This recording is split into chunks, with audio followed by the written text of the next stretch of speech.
Hoy terminamos nuestro recorrido por el libro de Proverbios y tenemos que terminar con este título de Uno mayor que Salomón está aquí. Y ya vamos a ver por qué. Hay muchas credenciales en el Señor que tenemos que revisar para asentar más aún lo que hemos aprendido a lo largo del texto bíblico. Así que vamos a prepararnos.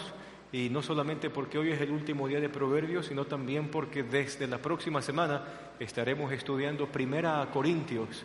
Y esa va a ser una carta muy retadora para todos, en todo sentido, créame, nadie se escapa. Así que prepárese, invite a amigos y gente que quiera aprender un poquito más de las Escrituras. Si usted no trajo Biblia, levante su mano y nuestros hermanos ujieres pasarán por donde usted prestándole una hasta el final del culto para que usted nos acompañe en los textos que vamos a leer. Mientras usted recibe su Biblia, vamos a leer los versículos con los que vamos a trabajar en esta mañana. Así que abra su Biblia si usted ya la tiene. En el libro de los Proverbios arrancamos en el capítulo 3. Vamos a revisar algunos textos hoy. Proverbios en el capítulo 3, verso 5, verso 6 y verso 7, que dice allí la palabra del Señor: confía en el Señor de todo tu corazón y no en tu propia inteligencia. Reconócelo en todos tus caminos y Él allanará tus sendas. No seas sabio en tu propia opinión, más bien teme al Señor y huye del mal. Nos saltamos al capítulo 9 para leer otro texto de allí, capítulo 9, en el verso 10, dice así: el comienzo o el principio de la sabiduría es el temor del Señor. Conocer al santo es tener discernimiento. Otro proverbio en el capítulo 16, verso 6. Dice así: con amor y verdad se perdona el pecado, y con temor del Señor se evita el mal. Vamos a otro texto, capítulo 19, verso 23. Dice así: el temor del Señor conduce a la vida y da un sueño tranquilo y evita los problemas. Capítulo 20, verso 9.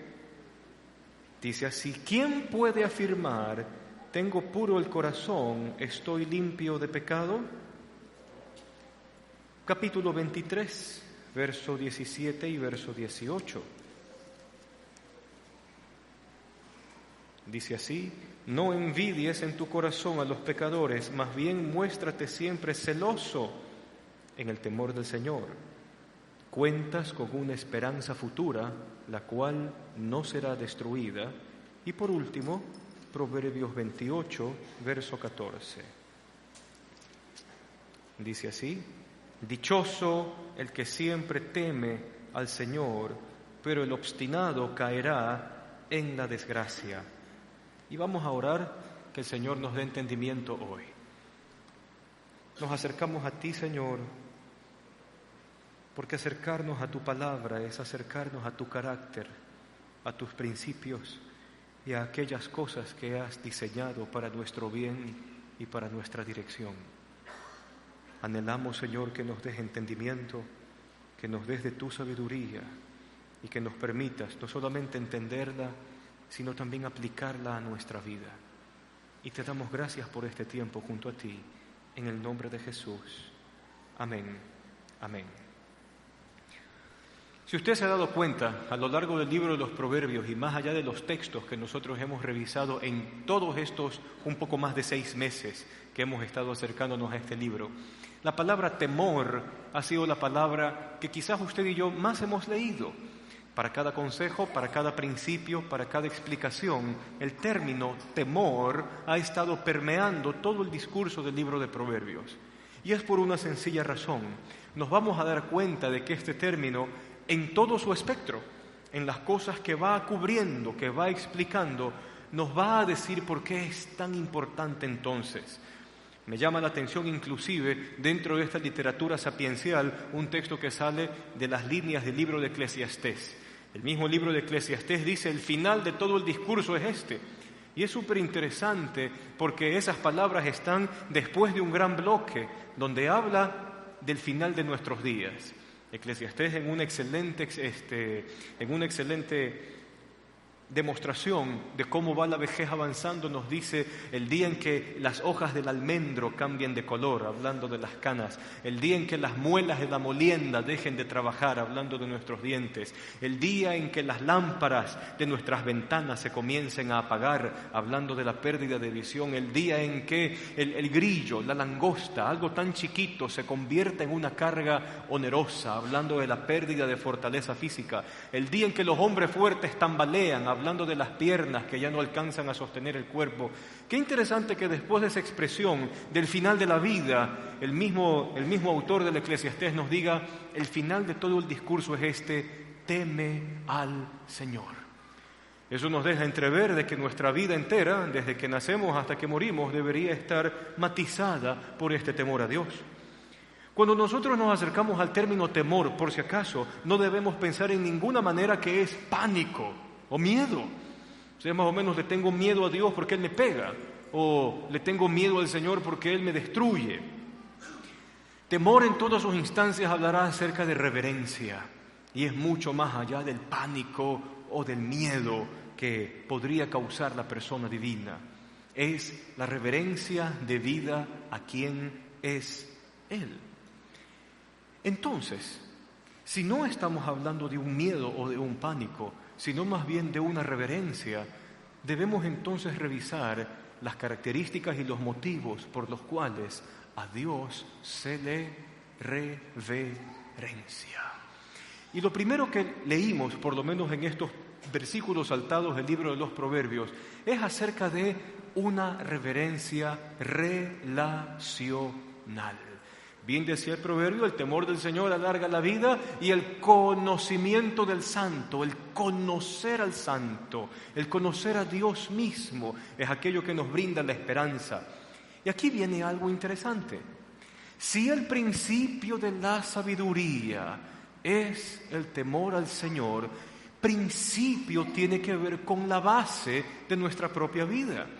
La base de nuestras creencias, la base de nuestro cuadro de valores, la base por las cuales sentimos, las bases por las cuales nos emocionamos. Principio tiene que ver con el fundamento de la sabiduría, o el fundamento para que yo sea alguien sabio es el temor al Señor. Y lo segundo que nos hablaban estos proverbios es que esa reverencia o este temor, como lo estamos definiendo, es relacional. Y vamos a conversar, ¿por qué? Porque todo lo que pensamos, o el concepto que nosotros pensemos o tengamos acerca de Dios, va a definir todo en nuestra vida, absolutamente todo. Si su Dios es el dinero, entonces todos los actos de su vida van a apuntar a tener dinero, porque el Dios suyo es el dinero. Si el Dios suyo es el éxito o mantener la posición, no sé, de poder social, económica, lo que sea, entonces todos sus esfuerzos se van a dirigir hacia ese Dios que es el fundamento de su vida. Y aquí vamos a conversar un poquito más profundo. ¿Por qué? Porque usted y yo podríamos tener un pensamiento un poco secular o secularista. El secularismo sigue siendo una religión más, porque es un cúmulo de credos y de valores que guía la conducta de muchas personas. Entonces usted podría ser un secular y decir, ¿sabe qué? Dios no tiene que ver con estos temas. Y lo interesante es que a la luz de Proverbios, en estos 6 meses, nos hemos dado cuenta que Dios tiene que ver con todos los temas. No hay tema que se le escape al Señor. Desde cómo usted se lleva con su pareja, desde cómo usted trata a sus hijos, desde cómo usted se relaciona con su familia extendida o su familia ensamblada, desde cómo usted disciplina a los hijos y los cría en el temor del Señor, desde cómo usted decide dónde trabajar, cómo trabajar, en qué invertir, dónde invertir, con quién asociarse, a quién ponerle límites, qué camino tomar, qué decisión tomar. Es decir, no hay forma de pensar de una forma secularista con Dios. Dios está en todos los temas. Pero si llega a acontecer en que usted diga, ¿sabe qué? En ese tema Dios no tiene nada que ver, entonces el Dios de esa forma de pensar es usted. Porque parte de su propia mente. Usted se convierte en su propio fundamento y usted termina siendo el Dios de su propia vida, lo cual es idolatría y es algo terrible. En todo caso, lo que creo o la fe que tengo o la creencia que tengo o el fundamento que está en mi corazón va a determinar todo lo que yo hago. Todo lo que yo hago. Si usted grita en su casa, si usted pelea en su casa, si usted pelea en su trabajo, todo va a ser determinado por aquello que está aquí. Entonces, ¿qué es lo que nos recomienda el libro de Proverbios? Es el temor del Señor reverente, y me gusta la segunda línea de el conocimiento o el conocer al Santo, el conocer a Dios. Porque sucede que para la Escritura, ser sabio es tener una relación con Dios mismo. Más allá de los consejos que Proverbios de forma práctica nos ha dado, Proverbios está aterrizando en el mismo tema. No existe forma de ser sabio si la relación primera de mi corazón no está en el Señor. No hay cómo ser sabio fuera de ello. La relación, ¿qué es lo que va a generar? La relación va a generar confianza, va a generar fe. Y vamos a ir viendo esto de poco en poco. Entonces, el temor a Dios va a comenzar por una relación con Dios. Y donde mis pensamientos y la base de mi vida van a depender de lo que Dios dice. Y aquí viene un consejo sano, extraído de las líneas propias de Proverbios. Esto que vamos conociendo de Dios es transformacional. Me cambia. ¿Por qué? Porque ahora, si Dios es la primerísima y más importante relación de mi vida y en la cual se fundamenta mi vida, yo voy a evitar las cosas que van a romper esa relación con Él. Y ahí viene lo sabio. Por eso dice de que el temor del Señor, ¿a qué me ayuda? A apartarme del mal. Porque le reverencio a Él, porque le conozco a Él y porque ahora Él se ha convertido en lo más importante para mí. Y entonces entramos a un segundo punto para explicar un poco de este temor de Dios. No solo es una reverencia relacional, sino que temor también hablará de lo que yo más estimo, lo que yo más amo. Es interesante cuando uno revisa el término hebreo que se utiliza aquí para describir temor. Y el término hebreo que utiliza allí en sus ejemplos de sus posibles extensiones de significado, escribe algo, el diccionario Strong, más o menos algo así: temor al esposo o temor del esposo. Entonces, si usted lee mal la Biblia, usted va a decir, ahí está, la Biblia es un libro machista, misógino, patriarcal. Qué pena que no sepamos leer las Escrituras. Pero en el mundo antiguo, donde la Biblia se escribe en esa sociedad tan horrible como la nuestra, porque algo que a usted y a mí le tiene que quedar claro es que el ser humano sigue siendo igualito, no ha cambiado, seguimos sufriendo de la misma cosa. Así que no vaya a pensar que la humanidad ha evolucionado, sino usted sigue siendo modernista y no ha entrado en la siguiente etapa social que estamos viviendo. Pero en todo caso, en el mundo antiguo, las mujeres no podían heredar tierras. Una mujer sin su esposo estaba condenada casi que a la indigencia. Entonces se daba un tipo de reverencia al patriarca, porque era así. Aplicando ese concepto para mí, significa entonces de que si yo reverencio o temo a Dios, Él se convierte en cosa tan importante para mí que tengo temor de perderlo. El temor a ya no contar con Él. Ahora, no es porque Dios se aleje, porque a lo largo de todo el texto bíblico, Dios siempre dice, Yo estoy contigo, yo estoy allí, yo estoy presente, yo no dejo, yo no abandono, yo extiendo mi brazo, yo tengo misericordia, yo me acerco. Entonces Dios no es el problema, yo soy el problema. Yo soy el que se aleja, yo soy el que le da la espalda, yo soy el que se vuelve y se va por otro lado. Dios no. Pero si nosotros somos los llamados a tener temor del Señor o esta reverencia relacional para con Dios, Dios se convierte en tan valioso para mí que yo me debería sentir perdido si no cuento con Él, si no lo tengo a Él. Digamos que usted decide irse de turismo allá por Bolivia y decide subirse en bus a la carretera más angosta, más peligrosa y más alta de todo el mundo. Una cosa de este tamañito, donde buses vienen y van de lado y lado y donde a milímetros de la carretera está un abismo de muchos cientos de metros, ¿no?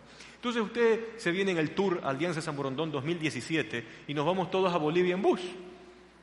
Y estamos allí a milímetros del abismo, con un chofer un poquito interesante al manejar.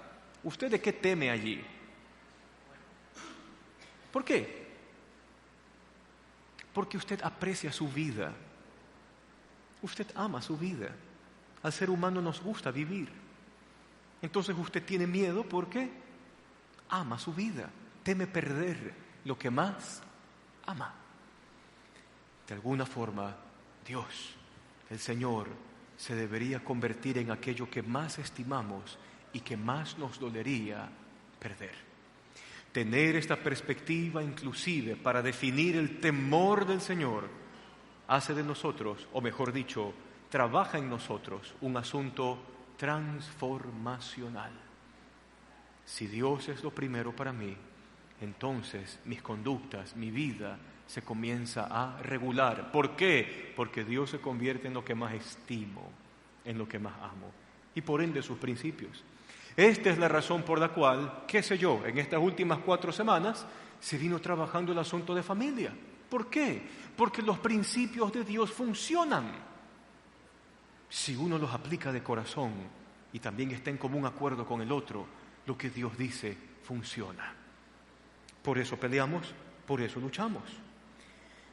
Su concepto de Dios va a afectar su razonamiento, su concepto de Dios también afecta su confianza. Y aquí, espérese un ratito, hablando de confianza, tenemos que entrar entonces en otra descripción de este término temor. Y le pongo algo sobre la mesa. A veces, usted y yo hacemos de Dios un instrumento y tenemos una perspectiva utilitarista de Dios. Creo que cuando uno es joven o adolescente es cuando más utilitarista de Dios uno se convierte. ¿Por qué? Diosito, que me tomen esta pregunta del cuestionario en el examen. Si me toman esta pregunta del cuestionario en el examen, yo te prometo que yo me voy a despertar todos los días de mi vida a las 4 de la mañana a orar. Lo mismo acontece cuando crecemos. Señor, si me sale esta oportunidad de trabajo, yo te prometo ser fiel. Señor, si tú me concedes tal o cual cosa, material o en dinero o la resolución de algún asunto, entonces yo voy a hacer tal cosa. ¿Sabe algo? Es una perspectiva muy utilitarista de Dios. Convierto en Dios mi herramienta para conseguir lo que yo quiero. Y en última instancia, en esas peticiones o en ese razonamiento, ¿quién es el Dios allí? No es el Dios todopoderoso. El Dios es la respuesta a su petición. Cuando hablamos de temor del Señor en el sentido de la confianza, nos deja entonces entrever que yo confío en el Señor sencillamente porque Él me pide que confíe en Él. Aquí está Mateo. Si Él hablara, no me dejaría mentir. Pero hay ocasiones en que Mateo se mete en algún juego del parque, en que sin avisarle y sin decirle nada, uno lo tiene que agarrar por la fuerza, sacarlo de allí, porque 2 segundos más y yo tengo un hijo descabezado. Ahora, ¿cómo va a reaccionar él? Mateo va a patear, va a llorar, porque más o menos lo estoy desarraigando de aquello que él quiere. Y uno como padre por lo general, ¿qué es lo que le dice? Confía en mí, yo sé lo que hago. Dios hace lo mismo con nosotros. Y nos mete entonces el Señor en ciertos asuntos de la vida donde no nos es cómodo afrontar cosas.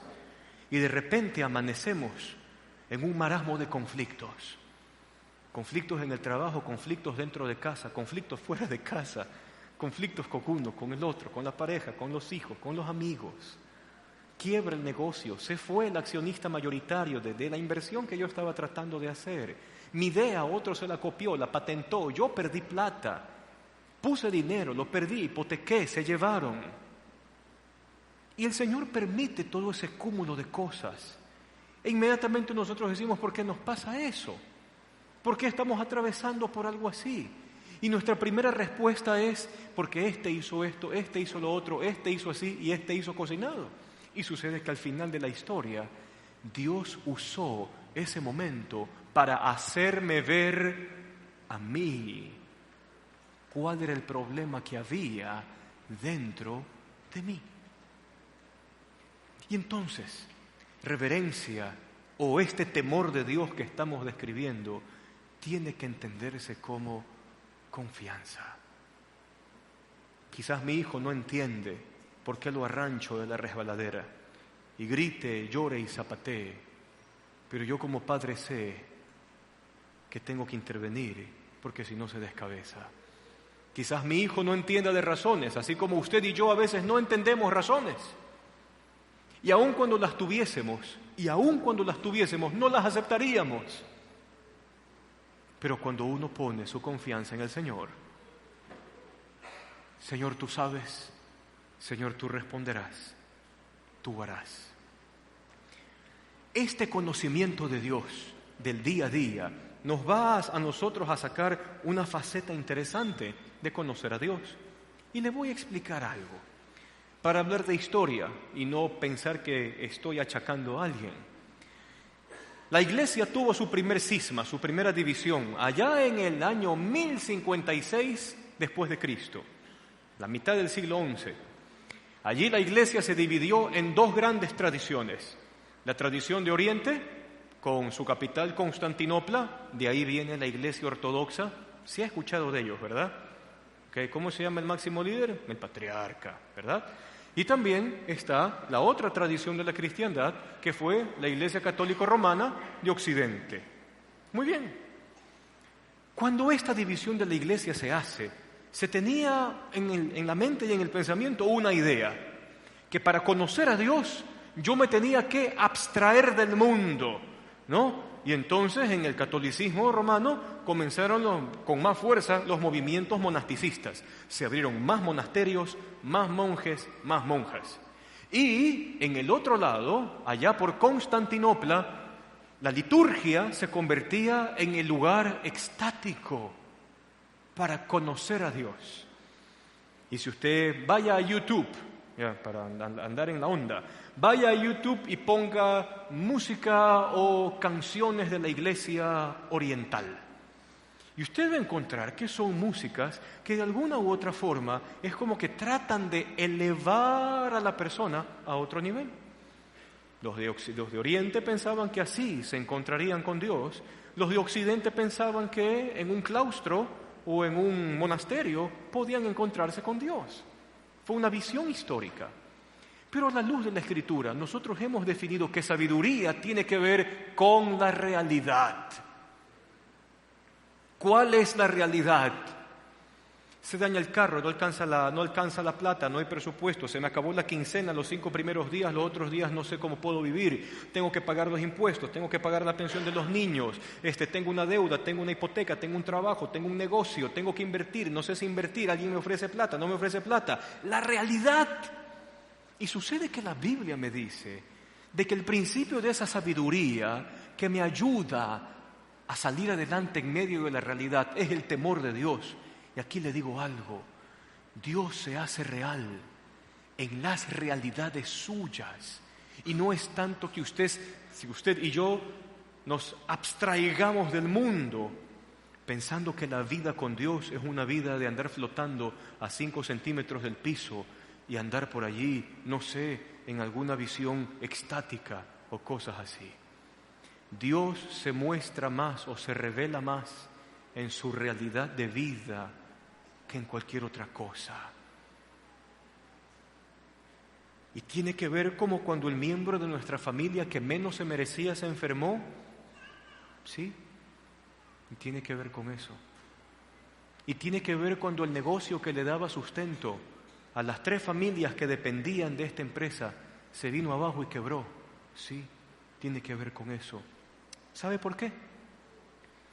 Porque si la relación es transformacional, Dios decide en qué transformarlo a usted. Usted no decide eso. Entonces el Señor sabe que permitiendo en ocasiones la enfermedad,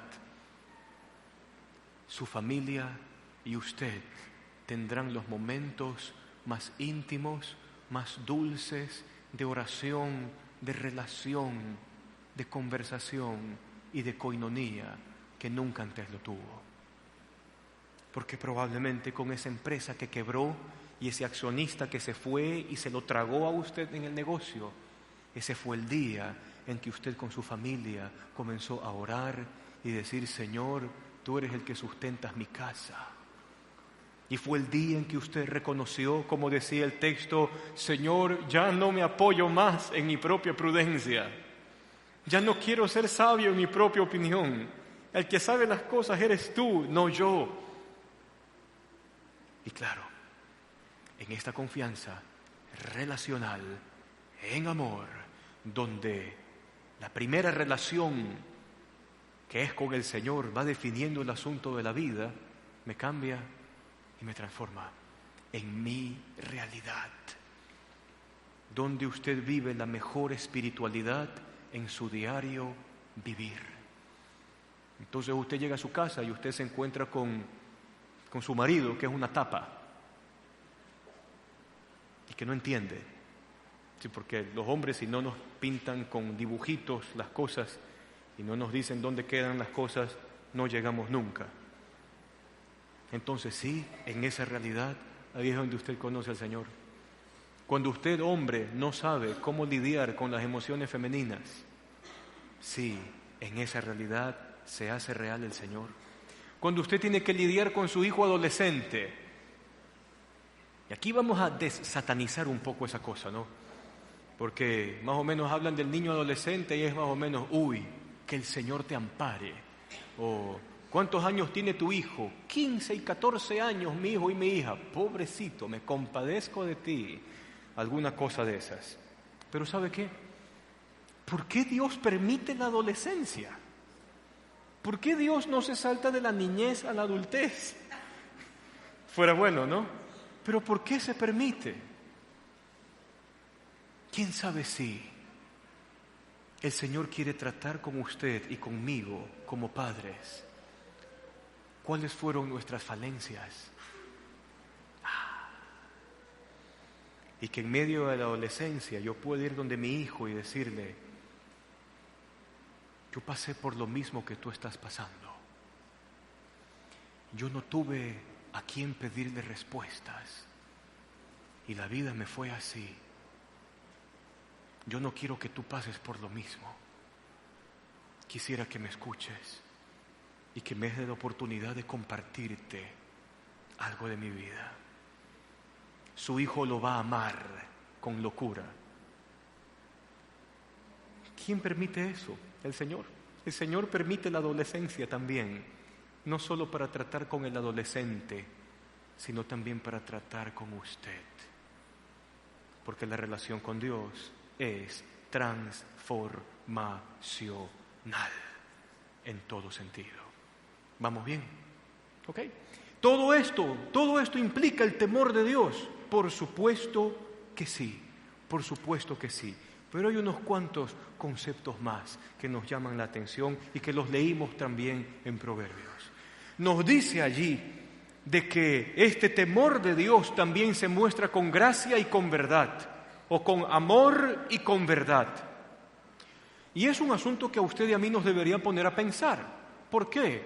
Si sumamos a otro proverbio que dice allí ¿Quién hay que pueda decir que no tenga pecado? La pregunta es retórica. ¿Quién puede decir eso? Nadie. Ahora, más allá de usar eso como excusa de nadie es perfecto, eso más o menos, yo no fui, ¿no? Más allá de usar eso como excusa de nadie es perfecto, creo que más bien apunta a que todos fallamos. Todos fallamos. Usted falla, el otro falla. Y no es que usted falla menos que el otro. Todos fallan. En última instancia, todos fallan. Y frente a esta falla, sucede que el temor de Dios se muestra hacia mí con gracia y con verdad, o con amor y con verdad. ¿Cómo Dios hace eso? Y sucede entonces de que comienza a cobrar más fuerza el concepto de que a Dios se le reverencia o se le teme porque Él ama y porque Él perdona. ¿Y cómo es que esta cosa del amor y del perdón pueden generar este temor reverente del cual hemos estado hablando hasta este momento? Y tenemos que remontarnos un poco a la historia antigua, a la escena que nos pinta el libro del Génesis. Y sucede que en la escena del libro del Génesis usted encuentra a un Adán en un jardín y donde Dios le dice a Adán: mira, Adán, si tú me haces caso, y si tú confías en mí, y si me obedeces, porque me conoces, este huerto hermoso y perfecto, mi presencia y mi compañía para disfrutar de esto que ha sido creado, todo es tuyo. Y puedes vivir eternamente, si así lo quieres. Escena 1, tengo a un Adán en un huerto. Cristo Jesús en la Escritura es presentado como el segundo Adán, el segundo hombre hecho a imagen de Dios que viene. Y sucede que Jesús recibe este discurso. Jesús, Hijo, si tú confías en mí, si tú me obedeces a mí, si tú me haces caso a mí, el resultado para ti va a ser la muerte y va a ser el aplastamiento en la cruz. Todo esto si confías en mí. Y qué escena más lúgubre cuando está el Hijo de Dios en la cruz y en medio de esa tarde oscura el Hijo grita: Dios mío, ¿por qué me has desamparado? Y esto es la contradicción más hermosa que pueda haber. ¿Por qué? Cristo sufre el abandono para que todos esos textos lindos de la Biblia que dicen: no te voy a dejar, te voy a acompañar, voy a estar contigo siempre, tendrás un futuro, sé los planes que tengo para ti, son planes de bien, no son de mal, para darte el fin que buscas, el Espíritu Santo que va a vivir en ustedes para siempre, estoy todos los días, no te dejo, no te abandono. Cristo sufre el abandono para que usted y yo no suframos el abandono. Cristo, por confiar y por creer la voluntad de Dios, es llevado a la muerte para que nosotros, por confiar y por creer, tengamos esperanza. Fue todo un intercambio.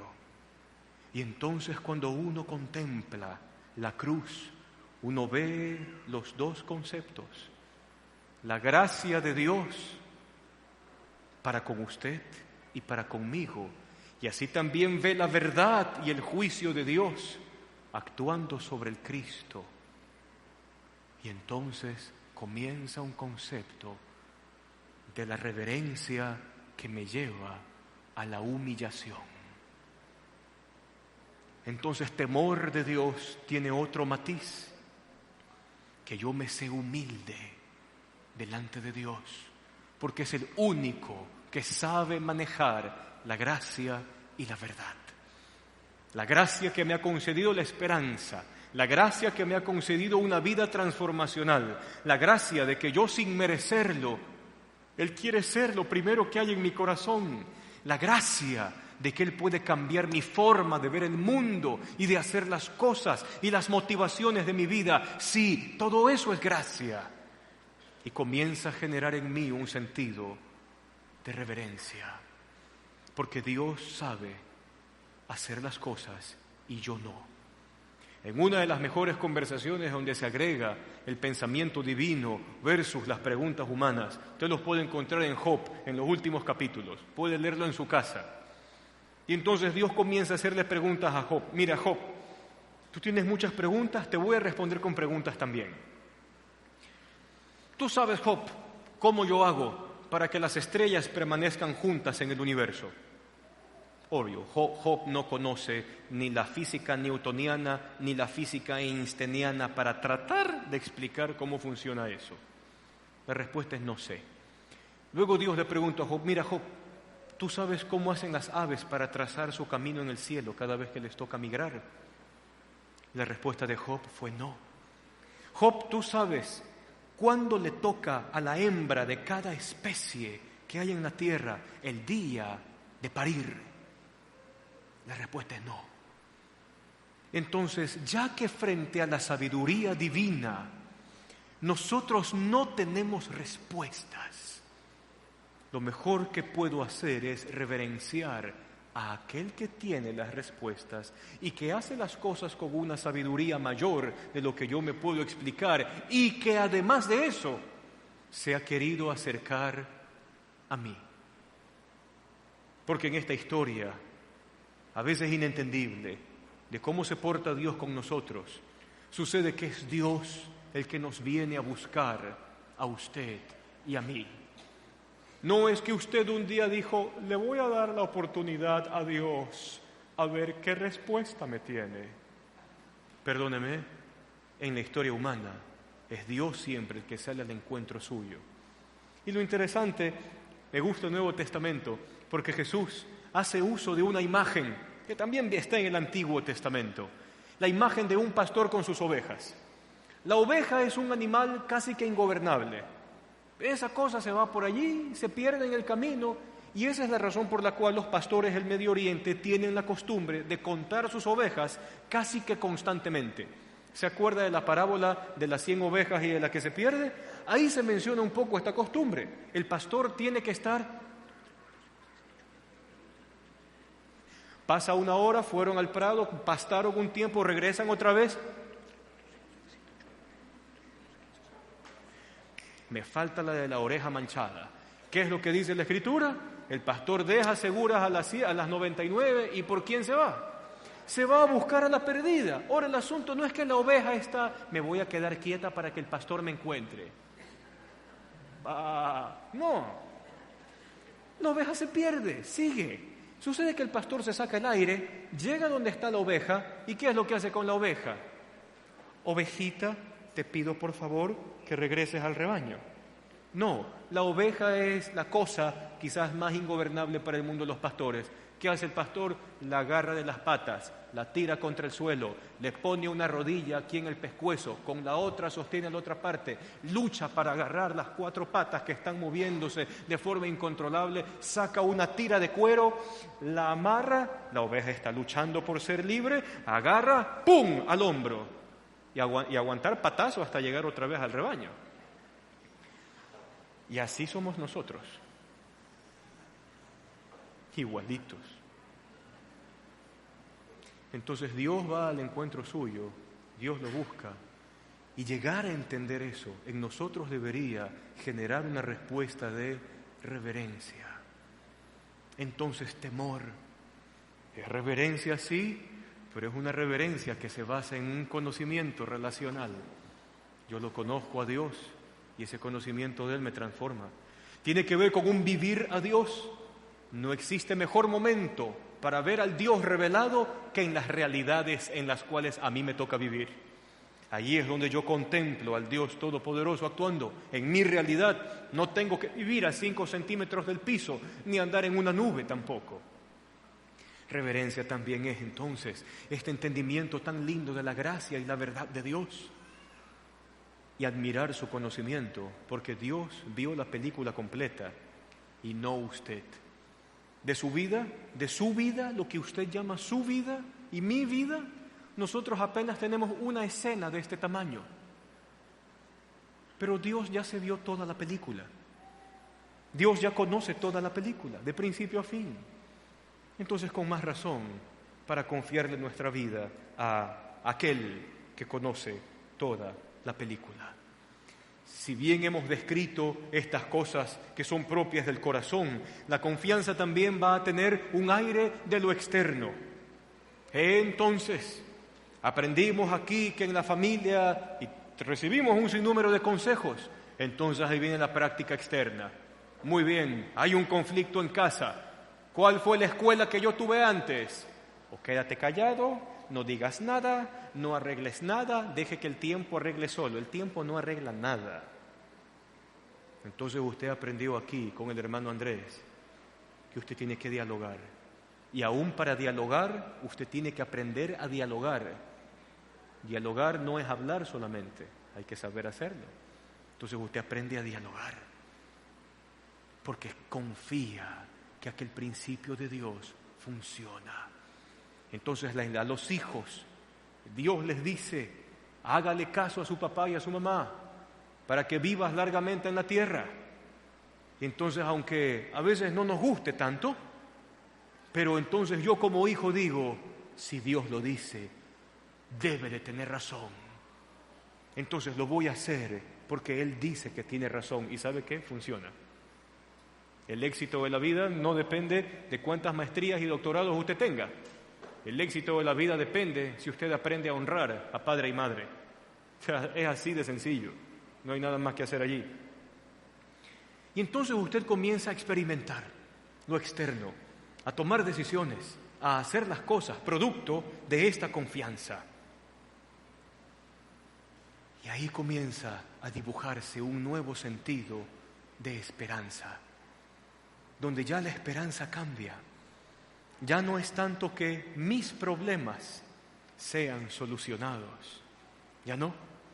Ya no tanto que yo reciba lo que tanto he ansiado. La esperanza se transforma en dar gracias por lo que Dios está haciendo aquí. Aquí. Sí, el negocio quebró, pero mi familia está más unida que nunca. Sí, hubo una enfermedad terrible que tuvimos que afrontarla todos y que fue duro para tal o cual, pero nunca vimos la misericordia de Dios tan palpable allí, y eso fue lo hermoso. Ya la esperanza no se convierte en recibir lo que yo quiero, sino en contemplar, actuar a aquel que lo conoce todo y que ya se vio la película completa. Bien dice entonces el Proverbios que el principio de la sabiduría es el temor del Señor, el conocimiento, el conocer al Santo nos da discernimiento. Bien dice el texto que el temor del Señor nos aparta del mal porque valoramos la relación con Él. Bien dice el texto de que aquellos que tienen temor del Señor verán su vida llena de esperanza. Bien dice el texto que aquellos que temen al Señor tienen un futuro y tienen un porvenir. El reto ahora queda para usted y para mí. La palabra de Dios lo plantea. ¿Quiere usted seguir siendo el Dios de su propia vida o dejar que el santo temor del Señor invada sus corazones en cada instancia de la vida, por complicada que parezca? Vamos a orar. Cierra allí sus ojos donde está.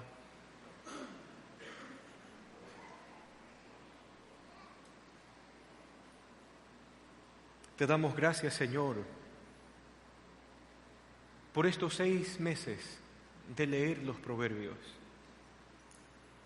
por estos 6 meses donde hemos conocido tus principios, las direcciones que nos das para nuestra vida, los consejos que nos das para sabernos examinar también, para considerar el camino y la senda por la cual estamos caminando. Y al mismo tiempo, Señor, gracias por la esperanza que nos brindas con cada principio, con cada cosa que nos dices. Hoy queremos pedirte, Señor, que nos enseñes a ver si algo está ocupando esa relación que solo te pertenece a ti. Si somos interesados, si somos utilitaristas, o si de alguna u otra forma, Señor, hemos hecho de nosotros nuestros propios dioses, perdónanos, Señor. Eres reverenciado por tu gracia y por tu verdad. Eres reverenciado por tu amor y por tus juicios. Y por eso ante ti, Señor, hoy nos acercamos y te pedimos que pongas ese temor, esa santa reverencia, ese sentido de estima, ese aprecio por la relación contigo, que lo pongas tú en nuestros corazones. Guíanos, Señor, por la senda que tú tienes para nosotros. Y gracias por esto. Oramos de antemano por la nueva serie de 1 Corintios que vamos a comenzar. Danos sabiduría al hermano Andrés y a mí y a este servidor para poder conversar y compartir de esta carta tan bonita y que tiene mucho que decirnos del siglo presente que nos toca vivir. Bendícenos en esta semana, ayúdanos en todo, sé con nosotros y protégenos y déjanos conocerte y experimentarte en las realidades que nos tocan vivir cada día, en cada momento y en todo lugar. Te damos gracias por todo, Señor, en el nombre de Jesús. Amén. Amén. Que el Señor le bendiga. Nos vemos la próxima semana.